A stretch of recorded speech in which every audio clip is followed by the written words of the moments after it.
여러분, 노티어스호라는 전설적인 잠수함 아마 들어보셨을 거예요. 그죠? 근데 오늘 우리가 진짜 파헤쳐 볼 건 그 잠수함 자체가 아니에요. 바로 그 안에 숨겨진 한 남자, 네모 선장이라는 아주 미스터리한 인물에 대한 이야기입니다. 자, 모든 이야기는 바로 여기서부터 시작돼요. 때는 1866년.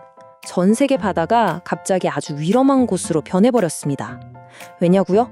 정체를 알 수 없는 무언가가 나타나서 배들을 닥치는 대로 공격했거든요. 뭐 소문은 무성했죠. 사람들은 당연히 거대한 바다 괴물이 나타났다고 믿었어요. 그래서 이 정체불명의 존재가 도대체 어떻게 전 세계를 공포에 떨게 만들었는지 그 혼란의 시작으로 한번 같이 가보시죠. 이게 정말 걷잡을 수가 없었어요. 보세요. 1867년 3월에 모라비안호가 당하고 바로 다음 달인 4월에는 스코티아호가 아주 심각한 피해를 입습니다. 근데 진짜 놀라운 건 뭐냐면요. 이게 불과 며칠 사이에 수백 리그나 떨어진 곳에서 동시에 나타났다는 거예요. 이 괴물의 속도란 힘이 이건 뭐 상상조차 할 수 없는 수준이었죠. 그러니까 대중들은 막 상상의 나래를 펼쳤죠. 거대한 문어괴물, 크라켄이다. 아니다. 전설 속의 바다뱀이다. 아니면 뭐 모비딕 같은 거다. 말이 많았어요. 하지만 실제 선원들이나 과학자들이 본 증거는 완전히 딴판이었습니다. 특히 스코티아 호에 남은 그 구멍. 이게 그냥 구멍이 아니라 완벽한 삼각형 모양이었거든요. 이건 자연현상으로는 절대 설명이 안 되는 아주 차가운 기계의 흔적이었던 거죠. 공포가 이 정도까지 커지니까 인류도 가만히 있을 수만은 없었죠. 드디어 반격에 나섭니다. 이 괴물을 잡기 위한 공식적인 추격전이 시작되고 그 끝에는 정말 모두를 충격에 빠뜨릴 진실이 기다리고 있었어요. 드디어 미국 정부가 나섰습니다. 당대 최강의 군함이라고 불리던 에이브라임 링컨호가 이 엄청난 임무에 투입돼요. 그리고 이 배에 아주 중요한 인물이 타죠. 바로 이 괴물의 정체를 밝히는데 모든 걸 건 해양 생물학자 아로낙스 교수입니다. 몇 달 동안 정말 지루하게 바다 위를 떠다녔는데 드디어 에이브러햄 링컨호가 그 괴물이랑 딱 마주칩니다. 그런데 이 격렬한 전투 중에 이런 아로낙스 교수가 그만 배 밖으로 튕겨 나가버려요. 캄캄하고 깊은 바다에 혼자 덩그러니 남겨진 거죠. 정말 절망적인 순간이었을 겁니다. 바로 이 순간 이 이야기의 모든 것이 바뀝니다. 죽기 직전에 아로낙스 교수가 뭔가 단단한 것에 딱 걸려서 구조가 되거든요. 처음엔 그냥 뭐 거대한 물고기 등인가 하고 생각했는데 손으로 만져보는 순간 깨달은 거예요. 이 매끄럽고 차가운 감촉. 이건 살아있는 생명체가 아니구나. 인간이 만든 기계구나. 자, 이제 드디어 이 경이로운 기계의 문이 열립니다. 그리고 우리는 그 수수께끼의 주인 네모 선장과 그가 바닷속에 만들어 놓은 엄청난 세계를 마주하게 되죠. 아로낙스 교수가 만난 사람, 바로 이 사람이 네모 선장이었어요.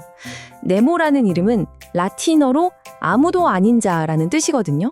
말 그대로 스스로 인간 사회랑 모든 관계를 끊어버리고 바닷속에 자신만의 왕국을 만든 그런 사람이었죠.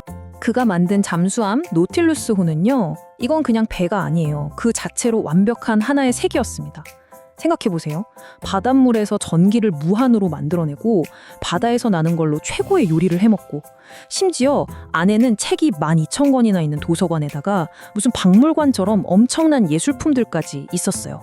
정말 기술과 문화가 집약된 믿을 수 없는 공간이었죠.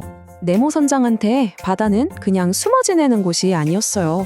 이 말을 들어보면 그가 바다를 얼마나 깊이 사랑하고 철학적으로 또 영적으로 교감하는지 알 수 있잖아요.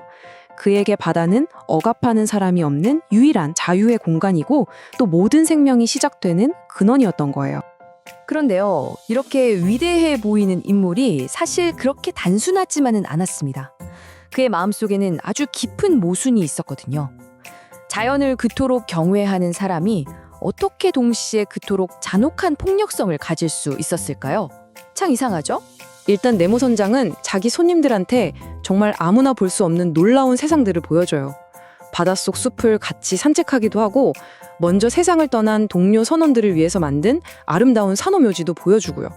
심지어는 전설 속에나 나오는 그 아틀란티스 대륙의 폐허까지 직접 안내해줍니다. 정말 대단하죠. 하지만 아로낙스 교수는 곧 네모 선장의 아주 어두운 다른 얼굴을 보게 됩니다. 평화롭게 헤엄치던 향유고래들을 발견하자마자 그가 1초의 망설임도 없이 공격을 명령하거든요. 방금 전까지 바다 생물을 아끼던 그 모습은 온데간데 없었어요. 이 장면은 정말 충격 그 자체입니다. 노틸러스호가 말 그대로 고래들을 들이받아서 학살해버려요. 바다가 온통 피로 붉게 물들고요. 아니 조금 전까지 바다의 경이로움을 그렇게나 찬양하던 사람이 맞나 싶을 정도였죠. 이 끔찍한 학살은 네모 선장 마음속에 얼마나 깊은 분노와 파괴적인 본능이 숨어 있는지를 아주 명확하게 보여주는 사건이었습니다. 그리고 마침내 네모 선장의 그 분노가 어디서 온 건지 그 근원이 드러나는 순간이 옵니다. 이야기의 절정에서 그 분노는 끔찍한 결과와 함께 폭발해버리죠. 어느 날 수평선에 웬 군함 한 척이 나트라서 다짜고짜 노틸루스호를 공격하기 시작해요. 그 순간 그 배에 걸린 깃발을 본 네모 선장의 얼굴에서 표정이 싹 사라집니다. 그리고 그 자리엔 차가운 분노만 남아요. 저 배가 바로 자기 가족과 삶, 모든 걸 앗아간 그 나라, 그 증오의 대상이었던 거죠. 이 외침, 정말 네모 선장의 모든 비극을 한마디로 보여주는 말이죠. 이제 그에게 이성적인 판단 같은 건 없어요.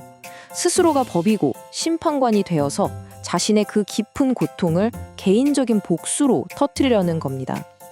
그 목소리에는 정말 억누를 수 없는 분노와 슬픔이 뒤섞여 있었죠. 그리고 복수는 실행됩니다. 노틸루스호가 정말 무서운 속도로 돌진해서 그 군함을 단 한 방에 박살내버려요. 수백 명의 사람들이 탄 배가 순식간에 바닷속으로 가라앉는 그 순간을 네모 선장은 깊은 고통에 잠긴 채 그저 지켜보고만 있었습니다.